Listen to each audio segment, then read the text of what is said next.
장에 대해서 아셔야 합니다. 지능에까지 영향을 미칠 수도 있다고도 합니다. 얘네들은 힘이 강해지고 나머지 세균들은 못 먹어서 비실비실해지는 거예요. 평소 빵을 좋아해서 자주 드시는 분들이라면 한 번쯤은 생각해 보셔야 됩니다.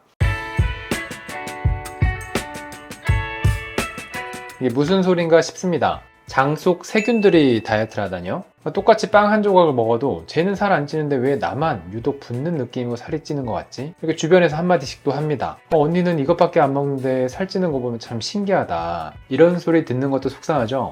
이런 분들의 가족 구성원들을 보면 대부분 과체중인 분들이 많습니다. 타고난 유전인가 싶기도 해요. 그런데 최근 몇 년 사이에 밝혀진 연구 결과에 따르면 이건 장내 세균 구성에 따라 영향을 많이 받는 결과물일 수 있다고 합니다. 뚱뚱한 사람들의 장 속 세균 구성을 조사하고 날씬한 사람들의 장 속 세균 구성을 조사해 봤더니 특정한 세균총에 차이가 있다는 거예요. 이런 세균이 많은 분들은 체중이 증가하기 쉽다, 혹은 많이 먹어도 살 안 찐다, 이런 결론은 아닙니다. 왜냐면 이거는 사실 알기가 어려워요. 동물 실험을 하는 게 아니라 인간을 대상으로 하는 결과다 보니 비교해보는 것도 시간이 많이 걸립니다.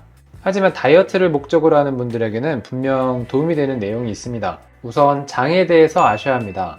특이한 건 장내 세균이 체중뿐만 아니라 나의 체질에도 영향을 미치기도 합니다. 면역 조절 기능, 기분이나 우울증, 치매, 비만 등 신체 대부분의 기능에 영향을 미치고 있습니다. 장은 신경세포가 무수히 많아서 제2의 뇌라고 불려요. 일례로 행복감을 느끼게 하는 호르몬인 세로토닌 같은 경우에는 80에서 90%가 장의 신경세포에서 만들어지고 있습니다. 이러한 장에서 미생물의 균형이 깨진다면 염증성 질병으로 이어지고 이러한 염증이 비만과 연결될 수 있다는 거예요. 2015년 저널 결과에 따르면 장내 세균 구성이 에너지 저장과 면역계 조절에 중요한 역할을 하며 특히 뚱보균이라 불리는 피르미테쿠스의 수치가 높으면 유전자 발현이 변화해서 비만이나 당뇨, 심혈관 질환의 발판이 된다고 하죠. 유익균과 유해균의 세력 다툼이 일어나는 곳이 바로 장입니다. 대부분의 미생물은 인체에 무해한 중립균이에요. 그러다가 한쪽의 균형이 깨지면 그때는 문제를 일으킬 수 있습니다.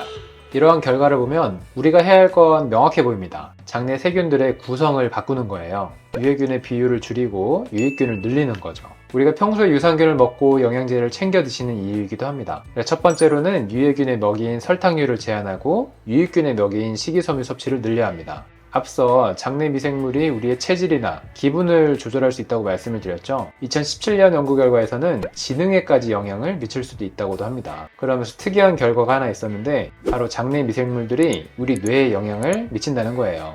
평소에 자기들이 좋아하는 먹이를 더 갈망하도록 뇌에 영향을 준다는 겁니다. 그래서 우리가 평소에 먹는 음식에 따라 장내 세균 구성이 바뀌는 겁니다. 우리 장 속의 미생물들은 그 균주에 따라서 각기 다른 것들을 먹습니다. 일부는 섬유질과 잎이 많은 녹색 채소를 좋아하고, 일부는 설탕과 전분을 좋아하고, 다른 일부는 기름진 감자튀김이나 버터를 좋아합니다. 우리 장은 무엇이 잘하고 표현할 건지 우리가 지속적으로 관리하는 정원과 같아요.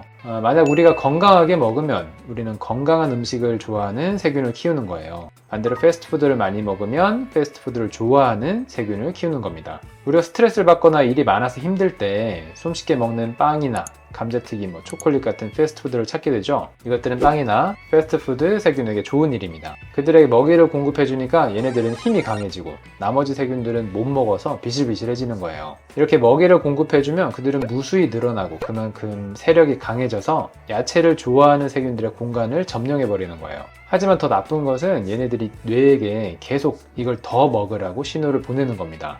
그래서 나도 모르는 사이에 더 많은 빵이나 과자, 패스트푸드를 찾게 되는 거예요.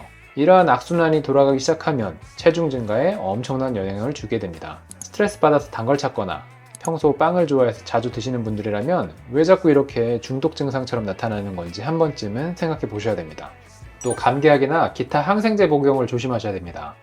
제가 다이어트 기간 중에는 감기 조심하라고 말씀드리는데 그 이유가 있습니다. 바로 항생제 때문이에요. 항생제는 장내 미생물들에게까지 영향을 미쳐서 균형을 이루고 있는 세력을 싹 다 깨트려 버리기 때문이에요. 우리가 기껏 잘 키워놓은 유익균들이 있는 정원을 트랙터로 한번 싹 다 갈아엎는 것과 동일합니다. 이 상태에서 더 쉽게 번성하는 건 유해균들일 확률이 높습니다. 따라서 내가 다이어트 중이라면 감기에 걸리지 않도록 개인 위생과 체온 조절에 좀 더 신경 써야 하고 식이섬유를 평소보다 더 드시는 걸 권해드립니다. 식이섬유를 충분히 섭취하지 않으면 미생물들이 먹이가 없어서 장벽을 뜯어먹게 된다는 연구가 있습니다. 장벽이 얇아지면 독소물질들이 장벽을 그만큼 쉽게 통과해서 체내에서 염증을 일으킬 확률도 높고 그만큼 외부 자극에 대한 대응력이 낮아지게 됩니다. 세 번째로는 에너지 흡수가 잘 될 수 있도록 평소에 충분한 효소와 유산균을 복용하세요. 밥을 먹고 나서 속이 더부룩하다, 배부름이 오래 간다라는 것은 소화가 잘 안 되는 겁니다. 효소를 복용하면 우리가 먹는 음식을 잘게 쪼개는 데 도움이 돼요. 그만큼 소화액이 닿는 표면적이 넓어져서 흡수가 용이해지고 또 장내로 소화되지 않는 음식물이 전달되는 양도 줄어들게 됩니다. 장까지 소화되지 않은 음식물이 배달이 된다면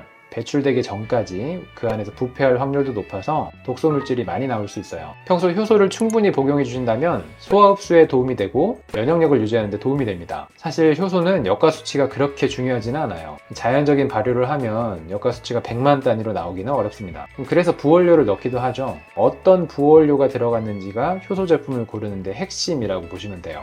장내 세균총에 좋은 영향을 줄 수 있는 식이섬유가 있는지, 또 장까지 잘 살아서 도달할 수 있고 또 충분히 세력을 구성할 수 있는 질 좋은 유산균이 있는지, 자연 발효를 했는지 등을 잘 살펴보셔야 됩니다. 저는 저희 다이어트 고객님들을 위해서 이러한 조건들을 지킨 효소를 만들었고 실제로도 많은 도움을 받고 있는 중입니다. 그 외에는 영양제 섭취를 권해드려요. 장내 유익균에 도움이 되는 영양제의 대표는 오메가3에 포함된 DHA와 비타민 D입니다. 오메가3에 포함된 EPA는 당 중독에서도 벗어나는데 도움이 된다고 예전 영상에서도 말씀드렸죠. 정리를 하면 장내 유익균들의 먹이인 식이섬유 섭취는 늘리고 유해균들이 좋아하는 설탕은 줄이면 됩니다. 항생제 복용은 항상 주의해주세요. 효소와 유산균 그리고 오메가3 섭취를 권장드립니다. 장내 세균에 따라 우리 몸의 체질 또한 바뀔 수 있습니다.